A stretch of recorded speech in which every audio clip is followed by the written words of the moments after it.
let's explore more autistic history and the Autism Wars. So we're jumping right back here in the early 90s into the autistic community point of view through autistic advocate Jim Sinclair and their writing, Autism Network International, the development of a culture and community, which is available online if you Google it or look in the Wayback Machine. And they're sharing their experiences of the 90s of autistic-led organization with the pushback and viciousness of the autism parent-founded organizations and these interactions, and autistics are being perceived as a threat. So here we go. Only several years later, while researching the history of self-advocacy by disabled people, did Sinclair learn of a long history of similar opposition to attempts at self-advocacy and self-determination by people with a variety of disabilities. All right, so any attempt by a group of disempowered people, that would be autistics, to challenge the status quo, to dispute the presumption of their incompetence, to redefine themselves as equals of the empowered class, to assert independence and self-determination, and yes, I know I'm repeating this from the last video, but it's important, has been met by remarkably similar efforts to discredit them. The discrediting tactics used most frequently: 1. If at all possible, to deny that the persons mounting the challenge are really members of the group to which they claim membership. So, it says here, this tactic has been used against disability activists with learning disabilities and psychiatric disabilities, as well as against autistic people.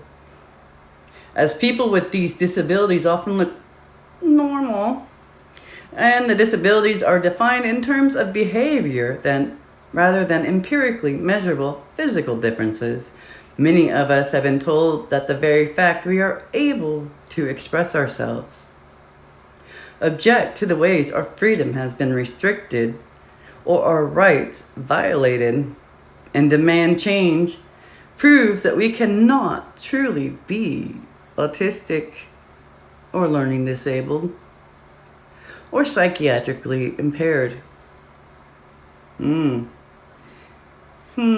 Feeling familiar out there, autistic advocates and allies? 2. If there is incontrovertible, incontrovertible, incontrovertible evidence that the activists are members of the affected group, to aver that they are rare exceptions who are so unlike typical members of the affected group that what they have to say is irrelevant to the group as a whole. That dismissal feels so familiar. It says here, Michael Kennedy, who obviously and indisputably has cerebral palsy, explains the destructive impact of this tactic. When people tell me that I am higher functioning than the people they are talking about, I feel like they are telling me that I don't have anything in common with other people with disabilities.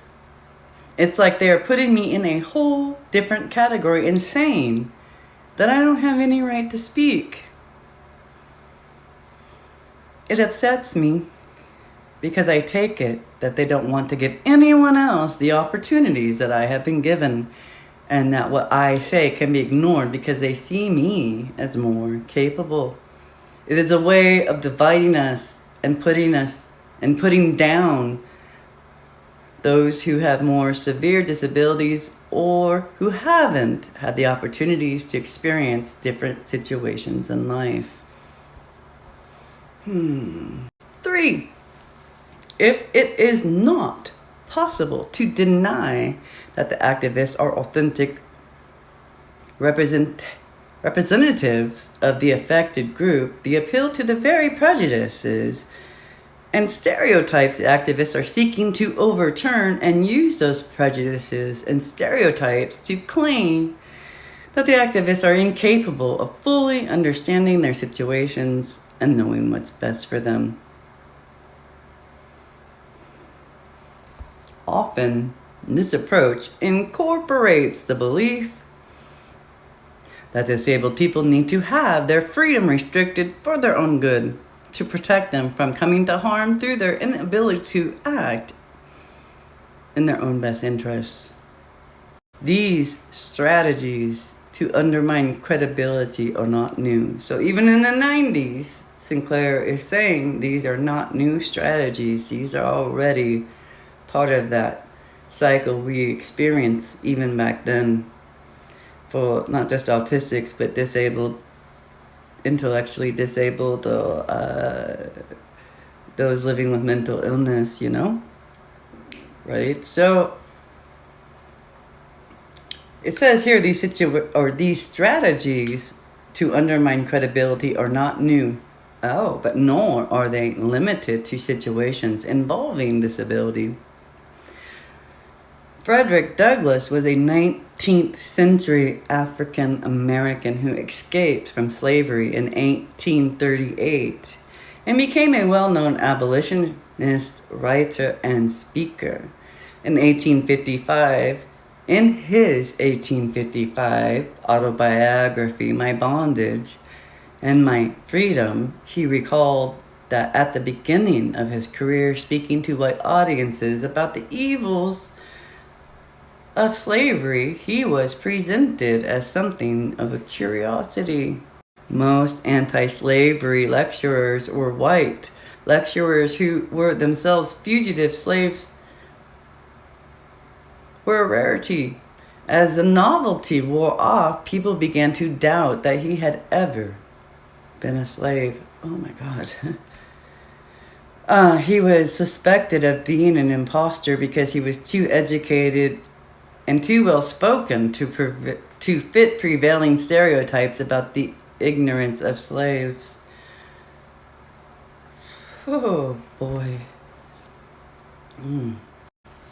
He also expressed frustration with white abolitionist demands that he confine his speeches to simply recounting his personal experiences of slavery and allow white people to elaborate on what they meant.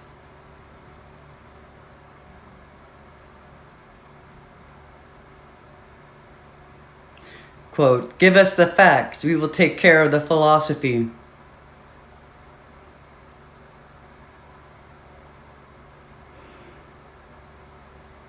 Alright, so eventually Douglass stopped working for white abolitionists and started his own anti-slavery publication.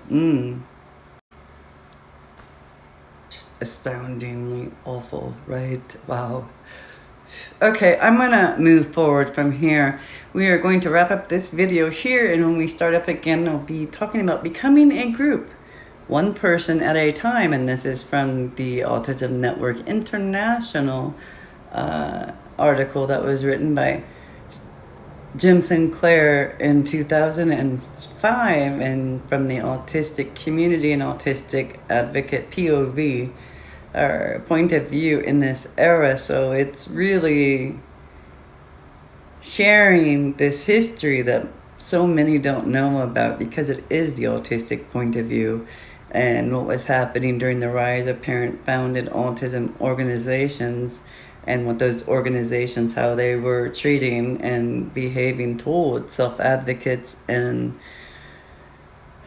just all of that. So we will come back in the next video. Thank you for learning some more autistic history with me. When we know our history better, I think it's going to help us make a better way for the future as well. So, yeah.